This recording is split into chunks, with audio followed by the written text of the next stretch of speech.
नमस्कार दोस्तों, मेरे चैनल पे आप सब लोगों का स्वागत है। मैं आप सब लोगों का अर्पित कुमार इलाहाबादिया। तो आज हम एक नया टॉपिक लेकर आए हैं, तो उसके बारे में बात करेंगे। पिछले मैंने जो टॉपिक पढ़ाए थे वो आशा करता हूँ कि आप लोगों को पसंद आए होंगे। अगर पसंद आए तो कृपया लाइक, सब्सक्राइब, कमेंट करते रहें और मुझको प्यार आशीर्वाद देते रहें। तो आज हम अपने साइकोलॉजी के नए जो टॉपिक है जिसको हम बोलते हैं बिहेवियरलिज्म, तो उसके बारे में बात करेंगे कि कैसे एक इंसान का जो बिहेवियर होता है वो उसकी सारी चीज़ें निर्धारित करता है कि वो कैसे समाज में बिहेव करेगा, कैसे लोगों से बोलेगा, कैसा उसका टेस्ट प्रेफरेंस उस बिहेवियर के कारण होगा, कैसे वो उसका सेक्सुअल बिहेवियर उस पर देखने को मिलेगा, सोशल बिहेवियर देखने को मिलेगा, इकोनॉमिक बिहेवियर देखने को मिलेगा, इंडिविजुअल बिहेवियर देखने को मिलेगा, उसका जो एक सोशल बॉन्ड है वो बिहेवियर देखने को मिलेगा। वह जो क्रिमिनल्स हैं उनका किस प्रकार से बिहेवियर होता है, या जो पढ़े लिखे लोग होते हैं वो किस तरीके से बिहेव करते हैं। तो ये एक प्रकार की साइंस है, एक प्रकार का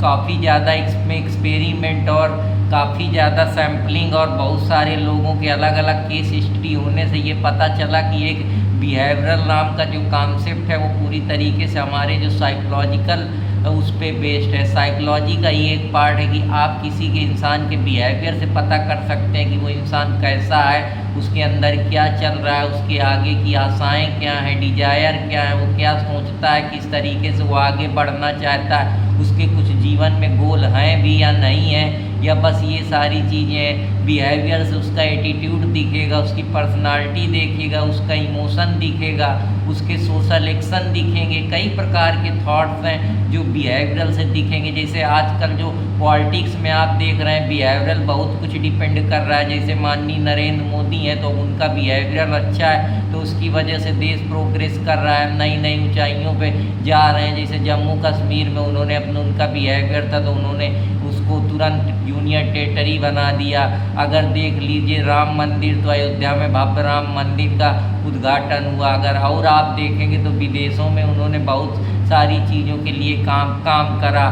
तो ये सब चीज़ें उनकी डिप्लोमेसी, उनकी स्किल, उनके बिहेवियर पे ही डिपेंड करती है। तो ये सारी चीज़ें उसके लिए रिस्पॉन्सिबल हैं। तो एक इंसान का बिहेवियर ही, इसका एटीट्यूड जो है वही निर्धारित करता है। वो उसके बिहेवियर के कारण उसके चेंजमेंट होता है। तो बिहेवियर एक प्रकार का बिहेवियरिज्म जो होता है वो एक प्रकार ह्यूमन बिहेवियर है कि आप इंडिविजुअल कैसे बिहेव करते हैं, समाज में कैसे बिहेव करते हैं, खुद से किस प्रकार से आप बिहेव करते हैं, एनिमल से किस तरीके से बिहेव करते हैं, आप अपने हेल्थ के प्रति कितने, आपका बिहेवियर क्या है, आपका अपने इंडिविजुअल चॉइस के प्रति क्या बिहेवियर है। तो ये बिहेवियर के कई सारे कॉन्सेप्ट हैं। ये इसको आप डायरेक्टली भी ऑब्जर्व कर सकते हैं कि आप कहीं जा रहे हैं, आप देख रहे हैं, आप इस तरीके से बिहेव कर सकते हैं। इनडायरेक्टली भी ऑब्जर्व किया जा सकता है। कोई आपको उसके बारे में बताए कि यार आप यहाँ पे सही से नहीं बिहेव। जैसे अब आप मान लीजिए किसी पार्टी में गए, अब वहाँ आप ऊट पटांग की चीज़ें करने लगे, जो चीज़ें समाज में सोशल एक्सेप्टेंस नहीं है या नर्म कस्टम हमारे कहते हैं कि उनको नहीं करना है, और तुम वहाँ जाके वो करने लगे। मान लो तुम ट्रेन में जा रहे हो, किसी को परेशान करने लगे, किसी को छेड़ने लगे,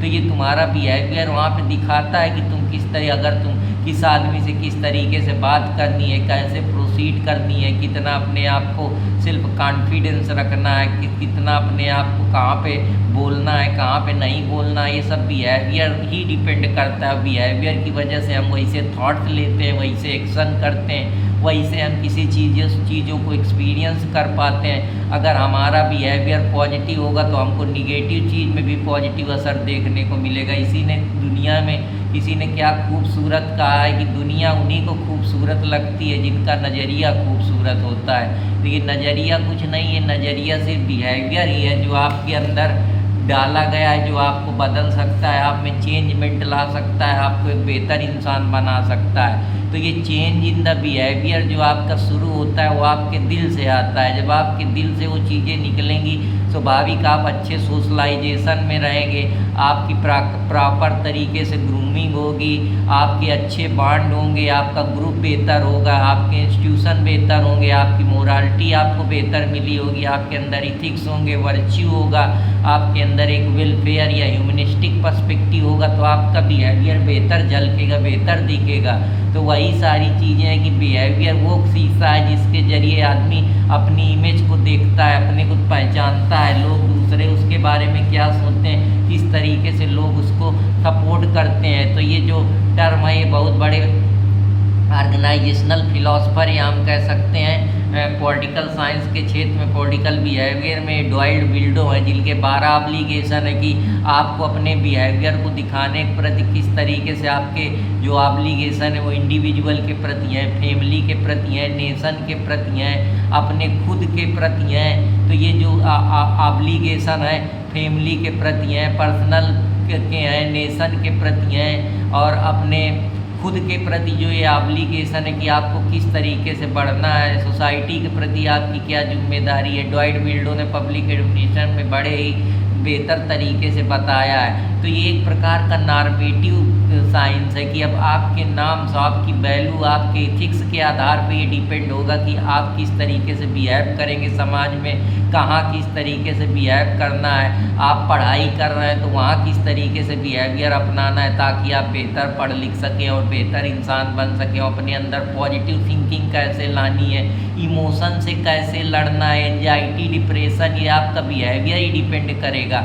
अगर आप बेहतर बिहेवियर आपका होगा और आपके अंदर उन चीज़ों को पॉजिटिव स्किल के साथ, पॉजिटिव बिहेवियर के साथ देखेंगे तो वो थोड़ी देर बाद वो चीज़ें ऑटोमेटिक आप नॉर्मल कर लीजिएगा। आपका कंट्रोलिंग बिहेवियर भी उसमें एक इम्पॉर्टेंट रोल प्ले करेगा। उसके अंदर आपका क्या एटीट्यूड है, आपका इंक्वायरी आप अपने अंदर करिए कि क्या कमी है, कैसे उनको दूर किया जा सकता है, कौन कौन सी प्रॉब्लम है जो आपके बिहेवियर के लिए रोड़ा बन रही है। ये सारी चीज़ें कौन कौन से मेथड अपनाए जाएं जिससे हम एक बेहतर बिहेवियर डेवलप कर पाएँ, कौन से ऐसे सैंपल लिए जाएं जिससे हम किसी के बिहेवियर को जांच सकें, उसका अनुमान लगा सकें और उसके बिहेवियर में क्या कमी है उसको सजेस्ट करें।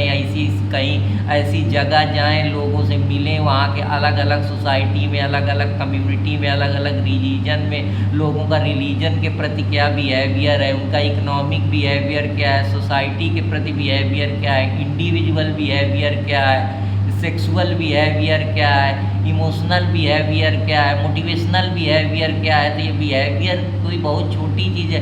इंटरनेशनल पर्सपेक्टिव को किस तरीके से देख रहे हैं, कोई डिजास्टर को किस तरीके से, किस बिहेवियर, किस नज़रिए से देख रहे हैं, या जो समाज की सोशल प्रॉब्लम है उनके प्रति उनका बिहेवियर क्या है, इकोनॉमिक बिहेवियर क्या है, क्या वो कंज्यूमरिज्म की तरफ ज़्यादा जा रहे हैं या वो एक कैपिटलिस्टिक्स की बात कर रहे हैं या वेलफेयर की बात कर रहे हैं या सोशलिज्म की बात कर रहे हैं, या आइडियोलॉजी पे उनका बिहेवियर क्या है कि वो सोशलिज्म का बात करते हैं या लिबरलिज्म का बात करते हैं या ह्यूमनिज्म का बात करते हैं या फासिज्म का बात करते हैं। तो ये सारी चीज़ें हैं जो बिहेवियर पे डिपेंड है। बिहेवियर का मतलब है एक स्वभाव। ये स्वभाव किसी भी चीज़ को लेकर हो सकता है कि आपका बिहेवियर एजुकेशन के प्रति क्या है, टीचिंग के प्रति क्या है, सब पब्लिक सर्वेंट के प्रति क्या है, ब्यूरोक्रेसी के प्रति क्या है। तो ये बिहेवियर के कई आयाम है। इसको मैं इस वजह से तोड़ रहा हूँ ताकि आप 360 डिग्री सोच पाएँ, समझ पाएँ, और आशा करता हूँ कि आप लोगों को ये पसंद आएगा कि आप किसी सिचुएशन में कैसे अपने को डील करते हैं, उस बिहेवियर में आपका क्या क्षमता है, क्या कैपेबिलिटी है, उस ग्रुप में आप किस तरीके से, आपकी हायरार्किकल पोजीशन का बिहेवियर क्या। अगर आपका बिहेवियर बेहतर होगा तो आपकी हायरार्की भी बेहतर होगा। बिहेवियर आपका मोटिवेशन चीज़ पे भी डिपेंड करता है। अगर आपको कोई रिवार्ड देगा, पनिशमेंट को रिड्यूस करेगा, तो आपके बिहेवियर में पॉजिटिव चेंजमेंट देखने को मिलेगा। आप बेहतर स्किल के साथ आगे बढ़ पाएंगे। आप अपने को एक अलग सोशल लैडर पे लाके खड़ा कर देंगे जहाँ लोगों को पहुँचना उनके लिए थोड़ा कठिन काम होगा। लेकिन अगर आपका बिहेवियर बेहतर होगा तो आप समाज में सोशल तरीके से पेश आएंगे।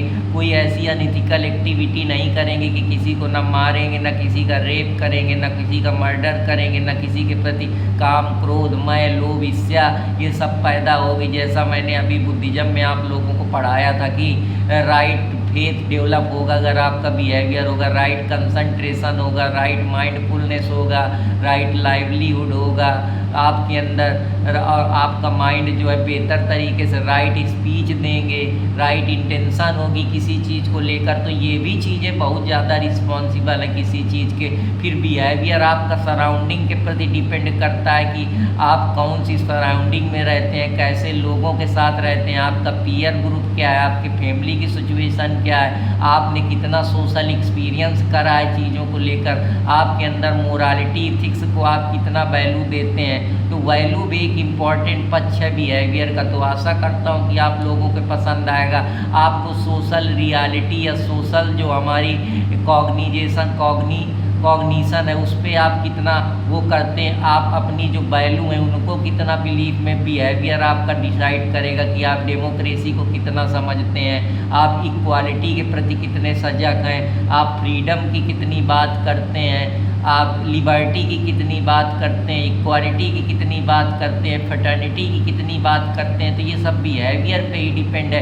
ये बिहेवियर की वजह से जो समाज में चीज़ें बटी हुई हैं या अलग अलग सोशल एक्शन है, सोशल पोजीशन है, सोशल ऑर्गेनाइजेशन है, सोशल इथिक्स है, उसको आप कैसे देखते हैं वो आपके बिहेवियर पे ही डिपेंड करती है। आप किसी काम को किस तरीके से करते हैं, क्या एक्ट करते हैं, कैसा फील करते हैं किसी चीज़ को लेके, धर्म के प्रति, मानवता के प्रति, अपने प्रति, लोगों के प्रति, समाज के प्रति आपकी क्या जिम्मेदारी है, क्या ऑब्लिगेशन है, वो सारी चीज़ें डिपेंड करती हैं। जैसे ड्यूटी फॉर ड्यूटी से ओनली डंग्यूट बोलते हैं जूरिस्प्रूडेंस में। तो ये सारी चीज़ें हैं जिसके लिए रिस्पॉन्सिबल है। तो आशा करता हूँ कि आपको एक पॉलिटिकल जो हमारा सिस्टम है, आपका स्टेट के प्रति क्या नज़रिया है, आपके पॉलिटिकल ऑब्लिगेशन क्या है, इकोनॉमिक ऑब्लिगेशन क्या है, सोशल ऑब्लिगेशन क्या है, ये सारी चीज़ें डिपेंड करती हैं बिहेवियर में। आप फैशन के प्रति आप किस तरीके से बिहेव करते हैं, आपका एटीट्यूड किस तरीके का है, वैल्यू आपकी किस तरीके की है, आप पब्लिक इम्पोर्टेंस कितनी देते हैं, पर्सनल प्रोफेशनल लाइफ को किस तरीके से देखते हैं, ये सारे बिहेवियर के ही आयाम है। तो आशा करता हूँ कि आप लोगों को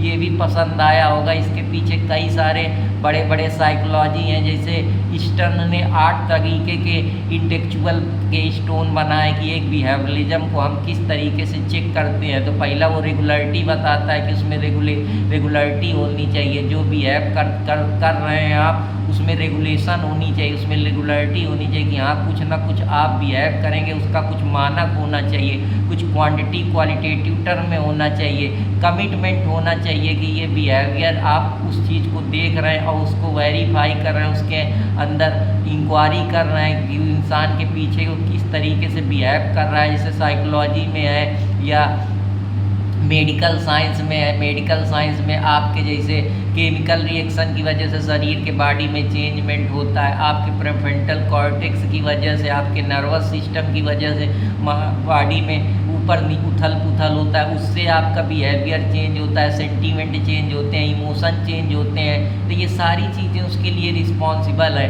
कौन कौन सी टेक्निक है जिसके अंदर हम किसी चीज़ को एक्सपीरियंस कर पाएँ, उन बिहेवियर को समझ पाएँ, उनका एक प्रॉपर एनालिसिस कर पाएँ, उनका इंटरव्यू लें, उनको सैम्पलिंग करें, उनके बारे में जाने। अलग अलग प्रकार के जो बिहेवियरलिज्म है, क्रिमिनल बिहेवियरलिज्म या एक्यूज के जो साइकोलॉजी है उसको समझना कि वो क्राइम क्यों करता है, उसके पीछे का इंटेंशन जानना, उसके प्रकार क्या इसे रीजन रहे कि वो क्राइम कर रहा है, वो क्राइम का बिहेवियर अपना रहा है या क्रिमिनल बिहेवियर उसके अंदर है, तो वो कौन कौन से दिक्कतें हैं या कौन कौन से ऐसे आधार हैं, कासेस हैं जिनके ज़रिए हम उस बिहेवियर को पहचान पा रहे हैं कि इंसान जब ज़्यादा एंटी सोशल हो जाता है तो उसके अंदर उसके बिहेवियर में वो चेंज कैसे होता है, क्वांटिफिकेशन उसका कितना है, किसको किस तरीके से देखा जा रहा है, कैसे उसका एनालिसिस किया जा रहा है, किस तरीके से उसको क्वांटिटेटिव टर्म में नापा जा रहा है कि 10 चीज़ें दी गई हैं, अब 10 चीज़ों में 5 चीज़ें दी गई कि कौन पहले दौड़ के जाएगा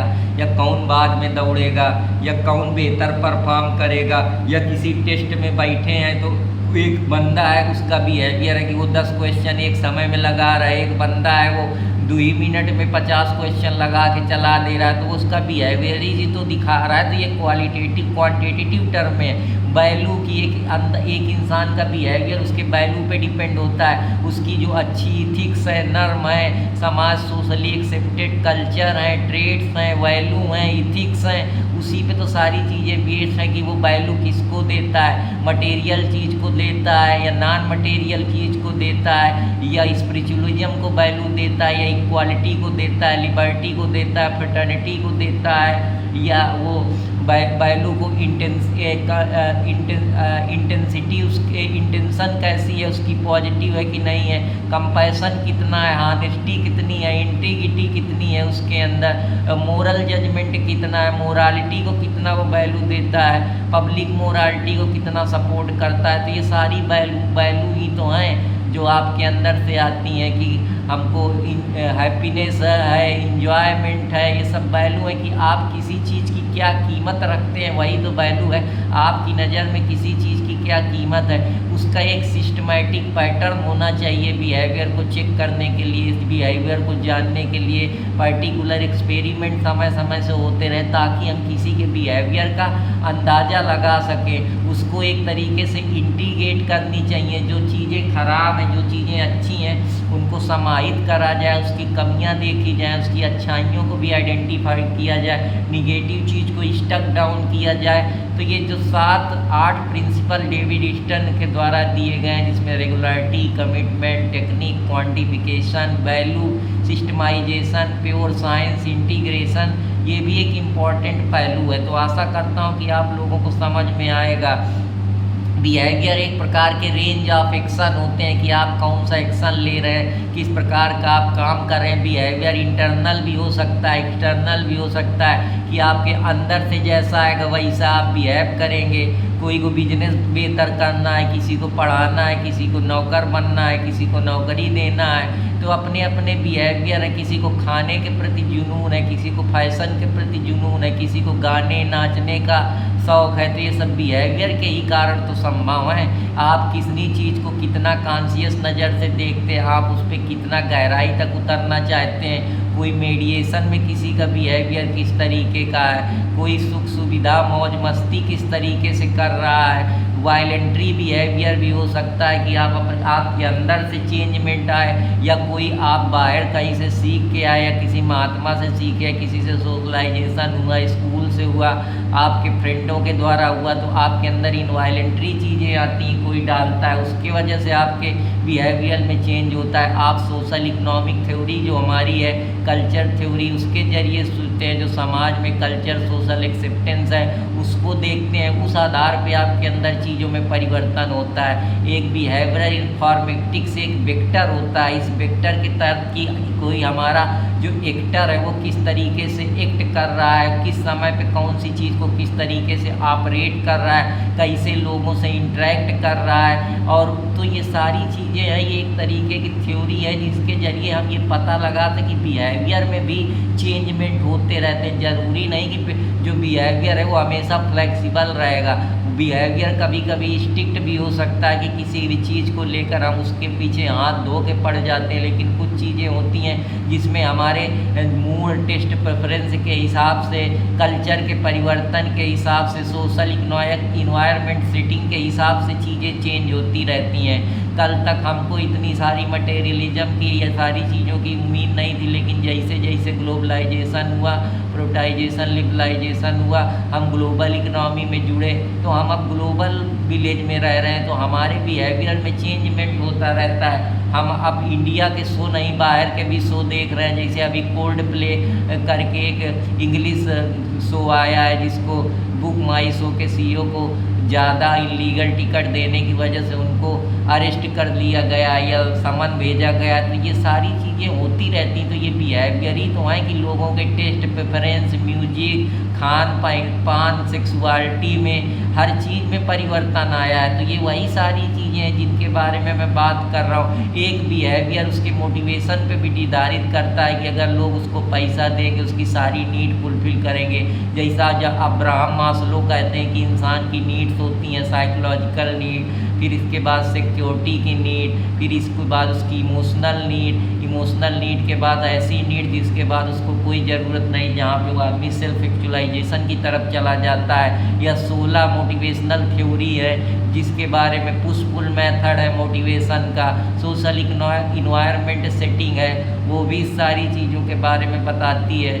मोटिवेशन को एक तरीके से ये देखते हैं कि मोटिवेशन एक प्रकार का, कुछ लोग डिसीज थ्योरी को देखते हैं। तो ये कई सारी प्रकार की चीज़ें हैं जिनके बारे में मैं बात कर रहा हूँ। मैं आपको बहुत डिटेल में चीज़ें समझा रहा हूँ। एक बिहेवियर आपके बायोलॉजी के आधार पे भी, आपके न्यूरॉन्स, आपके नर्व सिस्टम, आपके बॉडी के जो और सेल्स हैं उसमें परिवर्तन हो रहा है, या जो केमिकल रिएक्शन आपके बॉडी में हो रहे हैं, या जो आपके हार्मोन्स हैं, चाहे वो डोपामाइन हो, चाहे कार्टिसोल हो, और चाहे और भी तमाम प्रकार के जो हार्मोन्स होते हैं, वो सारे रिस्पॉन्सिबल है LGF करके, ये सारी चीज़ें। तो आशा करता हूँ, और जो ये आपका बिहेवियरलिज्म है, ये आपके ह्यूमन बिहेवियर कि आप किसी भी इंसान के साथ सोसाइटी में किस तरीके से इंटरेक्ट कर रहे हैं, आप सामाजिक कितना होना चाहते हैं, आप आइसोलेशन पे रहना आपका बिहेवियर तो नहीं है, आप समाज के प्रति कितने सतर्क हैं, समाज को आप कितनी वैल्यू देते हैं, आपके नज़र में सोसाइटी की कुछ वैल्यू है भी या नहीं है,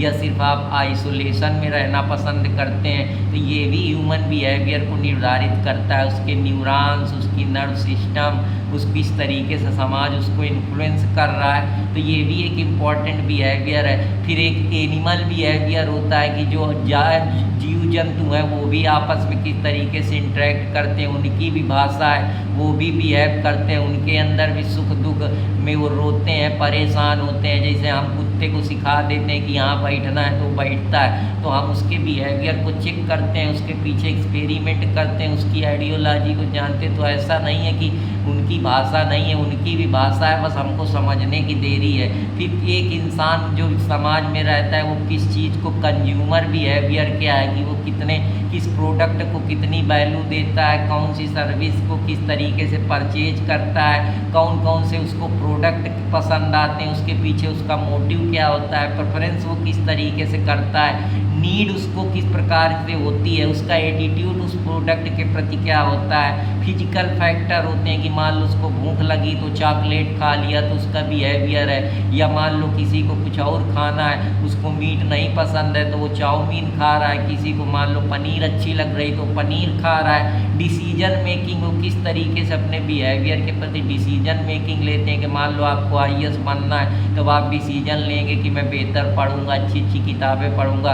पॉजिटिव माइंड के साथ बढ़ूंगा, अपने को थोड़ा परसिवरेंस रखूँगा, तो आपका बिहेवियर उस तरीके से देखेगा। फिर दूसरों से रिव्यू लेंगे उसके प्रोडक्ट के बारे में, कंज्यूमर की हम ये चीज़ कंज्यूम करें कि ना करें, एडवर्टाइजमेंट में देखेंगे, या जो लोग उस प्रोडक्ट से सेटिस्फाइड है उनसे रिव्यू लेंगे, उनका रिकमेंडेशन लेंगे, उसकी प्राइस देखेंगे कि ये वैल्यू मेरे बजट में फुलफिल हो पाएगी या नहीं हो पाएगी। क्वालिटी देखेंगे कि उसकी क्वालिटी कितनी है, क्या वो प्रोडक्ट आपको बहुत अच्छा लग गया, जैसे आपको कोई चीज़ अच्छी लग गई तो उसमें इमोशन का रोल आ जाता है। फिर आपको वही जेम्स बार्ड की थ्योरी जो है उसके बारे में कि इमोशन एक साइकोलॉजिकल अराउजल के कारण होते हैं, जेम्स बार्ड की थ्योरी हो गई।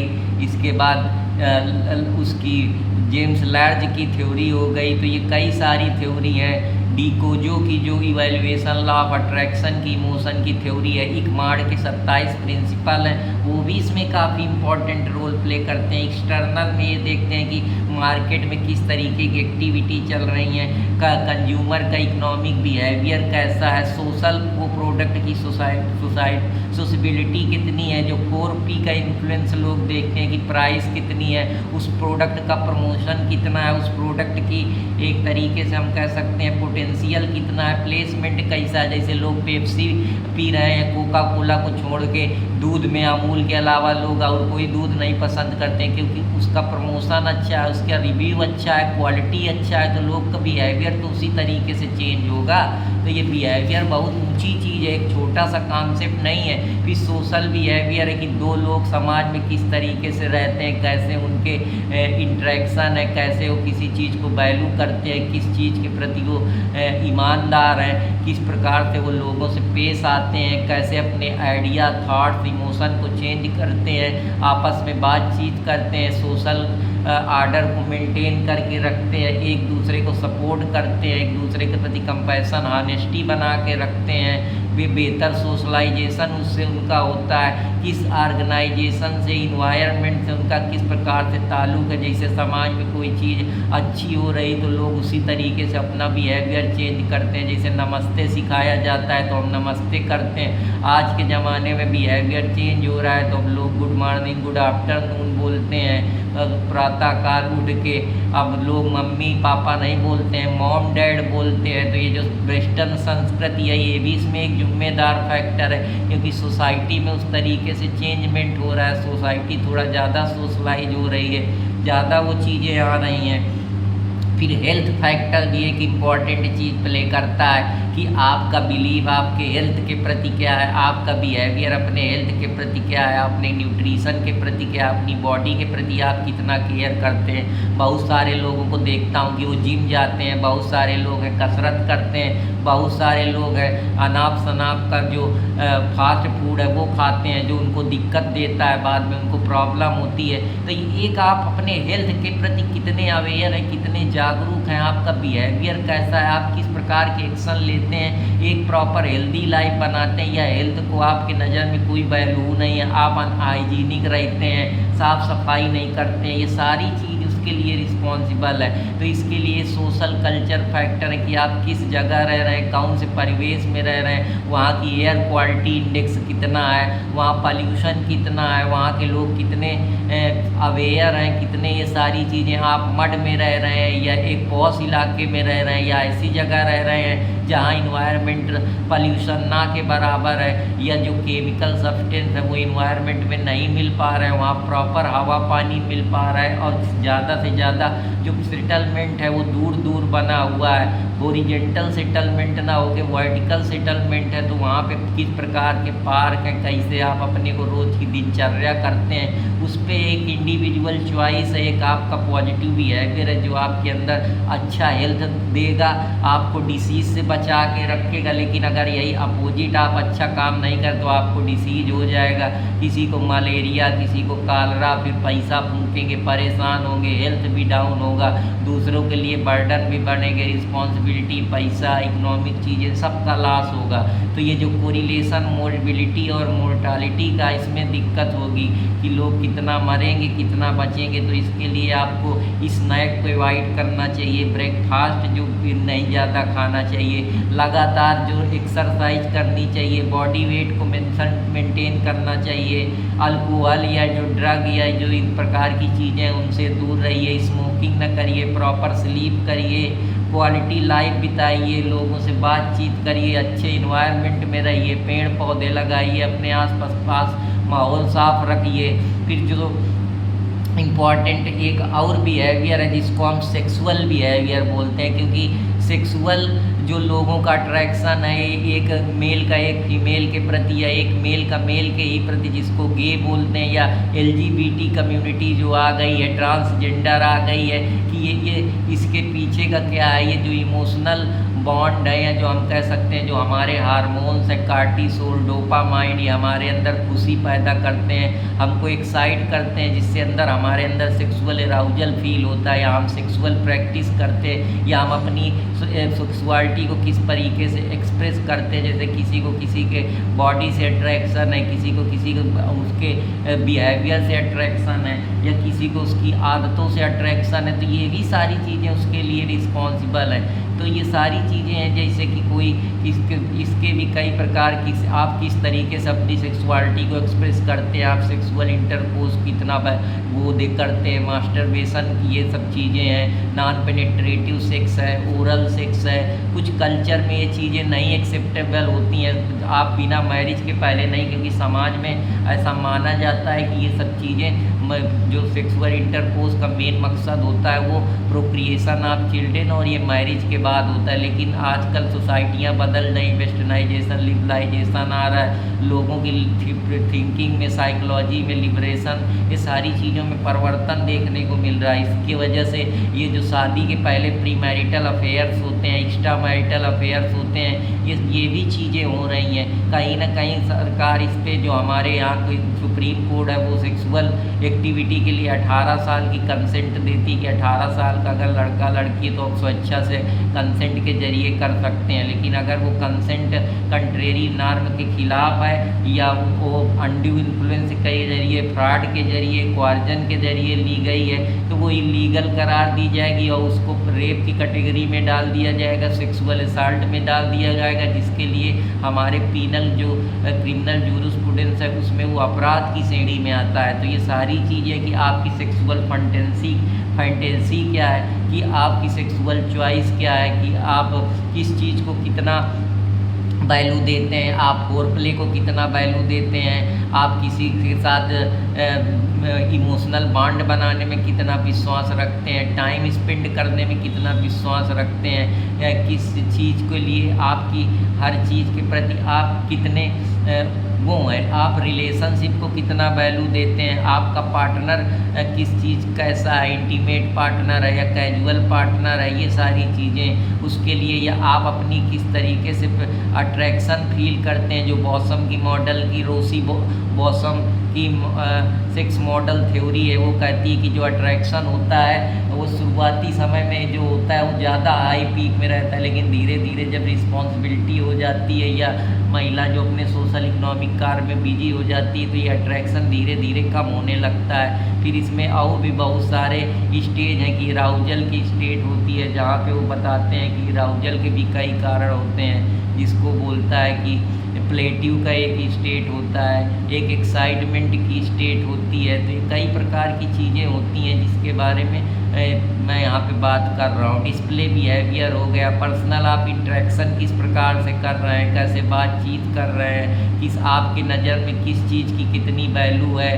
तमाम प्रकार के सेक्सुअल बिहेवियर आजकल देखने को मिलते हैं, four play, BSDM, personal bonding, emotional behaviour आपका कितना प्रति है, आप कितना उसके प्रति अट्रैक्ट हैं, बायोलॉजिकल एक्सपेक्ट उसमें एक इम्पॉर्टेंट जिम्मेदार है। तो आपकी सेक्स ड्राइव कितनी है, आप उस चीज़ की सेक्सुअल कितने एक्साइट होते हैं, या आपको कौन से सेक्सुअल एक्टिविटी परफॉर्म करते हैं। लोगों की अलग अलग चॉइस हैं, ग्रुप सेक्स हो गया, थ्रीसम हो गया, टूसम हो गया, फोरसम हो गया, सारी चीज़ें ऑटो एक्टिविटी है, ये use of dildo, vibrate, but plugs, sex toy, ये सारी चीज़ें हैं जो कि इनको, ये सारी चीज़ें हैं जो कहीं ना कहीं आज के बिहेवियर या हमको सारी चीज़ें देखने को मिल रही है। यही सारी चीज़ें बच्चों को उनके पथ से हटा रही हैं, वो पढ़ाई लिखाई में दिमाग नहीं लगा रहे हैं, इन्हीं सारी चीज़ों में पड़े हुए। तो ये सब चीज़ें से थोड़ा भी दूर रहें, पहले आप अपने बिहेवियर को सही करें, पढ़ लिख लें, इसके बाद ये सारी चीज़ें आप लोगों के लिए कहीं जाने वाली नहीं है। तो इन सब चीज़ों से बच के रहना है। जैसे एक फेटिशिज्म नाम का कॉन्सेप्ट है